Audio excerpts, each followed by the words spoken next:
ঈদের দ্বিতীয় দিনেও চামড়া সংগ্রহে ব্যস্ত মৌসুমী ব্যবসায়ীরা। বিস্তারিত জানাতে চট্টগ্রামের আতুরার ডিপোতে আছেন রিপোর্টার কমল দে এবং ময়মনসিংহের শম্ভুগঞ্জে আছেন ওবায়দুল হক। প্রথমেই যাচ্ছি কমলের কাছে।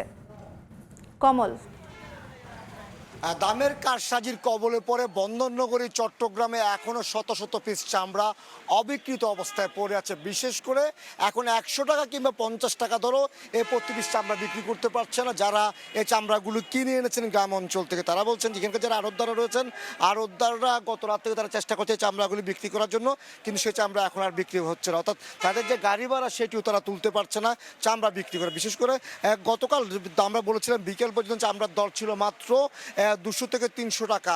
এরপর পর্যায়ক্রমে সে চামড়ার দর ক্রমশ কমেছে, এখন কমতে কমতে চামড়ার দর 50 টাকা। অর্থাৎ ব্যবসায়ীরা বলছে যারা এই চামড়াগুলো এনেছেন তারা বলছে যারা 50 টাকা দিয়েও এই চামড়া কেউ কিনছে না, এখন তাদের চামড়াগুলো নষ্ট হওয়ার পথে এবং এই চামড়াগুলো এখন এইভাবে পড়ে আছে। চট্টগ্রামের নগরে মুরাদপুর আতুরার ডিপো এলাকায় যে আড়তগুলো রয়েছে সে আড়তের এখন একই চিত্র। তবে ব্যবসায়ীরা দাবি করছেন তারা দরে রাখার চেষ্টা করেছিল এই ক্ষুদ্র ব্যবসায়ী বা মৌসুমী ব্যবসায়ীরা, যে কোনো চামড়াগুলো নষ্ট হয়ে যাচ্ছে। তবে তারা চামড়া কিনেছেন সরকার নির্ধারিত দরে। এক্ষেত্রে যেটি সরকার নির্ধারণ করে দিয়েছে প্রতি বর্গফুট চামড়া 55 থেকে 60 টাকা, সে অনুযায়ী চামড়া কিনেছেন বলে আড়তদাররা আমাদের কাছে কিন্তু দাবি করছে। কিন্তু অপরদিকে যারা চামড়া কিনেছেন বিভিন্ন গ্রাম অঞ্চল বা সেখান থেকে তারা বলছেন তারা এই চামড়াগুলো এখন আর বিক্রি করতে পারছেন। এরকম মুরাদপুর এলাকার বিভিন্ন স্থানের মধ্যে কিন্তু ধরনের চামড়া অবিকৃত অবস্থায় পড়ে আছে, সে চামড়াগুলো কোনোভাবে বিক্রি হচ্ছে না অথবা আড়তদাররা কিনছে না। আড়তদাররা বলছেন আবার এই চামড়া কিনতে গেলে তাদেরকে লবণের ব্যবস্থা করতে হবে, শ্রমিকের ব্যবস্থা করতে হবে, এইটি তারা বলছে না। এক্ষেত্রে চট্টগ্রামে কিন্তু এবার প্রায় 4 লাখ পিস চামড়ার যে সঙ্গে যে লক্ষ্যমাত্রা নির্ধারণ করা হয়েছিল সে লক্ষ্যমাত্রা অর্জনের পথে রয়েছেন বলে কিন্তু আমাদেরকে ব্যবসায়ীরা জানিয়েছেন।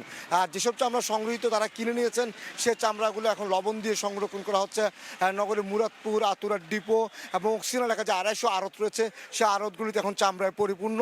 তাদের যে কাঙ্ক্ষিত লক্ষ্যমাত্রা সে লক্ষ্যমাত্রা অর্জন হয়েছে, কিন্তু যারা বাড়তি দাম ধরে রাখার চেষ্টা করেছিলেন যেসব ক্ষুদ্র ব্যবসায়ীরা রাত পর্যন্ত চামড়া বিক্রি করেনি, তাদের চামড়াগুলি এখন নষ্ট হওয়ার পথে এমনটি দাবি আড়তদাররা বলছে তারা সরকার যে নির্ধারিত দর দিয়েছে সে দরে তারা চামড়া কিনেছেন। বিশেষ করে যেহেতু সরকার নির্ধারিত দর হচ্ছে 55 থেকে 60 টাকা, এখানে লবণ মিশ্রিত বলা হয়েছে। যদি কাঁচা চামড়া তারা এখন বেশি দামে কিনে তাহলে লবণ মিশ্রিত বা কিংবা শ্রমিক খরচ তারা পোষাতে পারবে না, এমনটি দাবি করছেন। তো একটি কথা বলা চলে সেটি হলো এই যে দামের যে কারসাজি হয়েছে, গতকাল থেকে বারবার বলা হচ্ছিল যারা ক্ষুদ্র ব্যবসায়ী বিভিন্ন গ্রাম বা পাড়া মহল্লা থেকে চামড়া কিনে এনেছেন, মাদ্রাসার শিক্ষার্থীরা চামড়া নিয়ে এখানে এসেছিলেন, তারা দাবি করেছেন তাদের কাছ থেকে প্রকৃত দামে চামড়া কেনা হচ্ছে না। তারা সংগ্রহ করতে খরচ পড়েছে 300, 400, 500 টাকা, কিন্তু সে চামড়ার দর হাঁকা হচ্ছে মাত্র 150 থেকে 200 টাকা। কিন্তু এখন 50 টাকা দিয়েও তারা চামড়া বিক্রি করতে পারত। বলা চলে চট্টগ্রামে দামের কারসাজির ফলে এখন বেশ কিছু চামড়া নষ্ট হওয়ার পথে, যে চামড়া এখন 100 টাকা কিংবা 50 টাকা ধরো আড়তদাররা কিনতে রাজি হচ্ছে না। আর এর ফলে ক্ষুদ্র ব্যবসায়ী যারা চামড়াগুলো নিয়ে এসেছিলেন তারা চামড়া রাস্তার উপর ফেলে রেখেছেন। এখন মধ্যে আমার কাছে ছিল চট্টগ্রামের সর্বশেষ।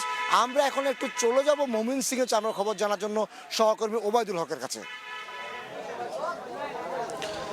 কোরবানির পশু কোরবানির পরপরই যারা মৌসুমি এবং খুচরা ব্যবসায়ী রয়েছেন তারা ময়মনসিংহ নগরী এবং আশেপাশের বিভিন্ন এলাকা থেকে কোরবানির পশুর চামড়া সংগ্রহ করে কিন্তু তারা আড়তগুলোতে ভিড় করছেন গতকাল বিকেল থেকে। আমরা এখনও দেখতে পাচ্ছি যে ট্রাকে করে পিকআপে করে চামড়া বিভিন্ন উপজেলা থেকে নিয়ে আসা হচ্ছে এবং গতকালকে থেকে এ পর্যন্ত এই ময়মনসিংহ নগরীতে প্রায় 40,000-এর মতো চামড়া কিন্তু এসেছে। এই ময়মনসিংহের এই চামড়া গোদাম এবং নগরের আরেকটি এলাকা পাটগুদাম চামড়া গোদাম এবং শম্ভুগঞ্জ এলাকায় এই দুটি আড়তে কিন্তু এই এখন চলছে লবণ যুক্ত করার যে প্রক্রিয়া সেটি, এবং কালকে রাতভর এবং আজকে সকালেও এবং এখনো পর্যন্ত এই প্রক্রিয়া চলছে। এবং যেসব চামড়া আসলে এখানে বিশাল এক কর্মযজ্ঞ চলছে, যেসব চামড়ায় অতিরিক্ত মাংস লেগেছিল সেই মাংসগুলো ছাড়িয়ে তারপর সেখানে লবণ যুক্ত করার যে প্রক্রিয়া সেটি কিন্তু চলছে এখন পর্যন্ত।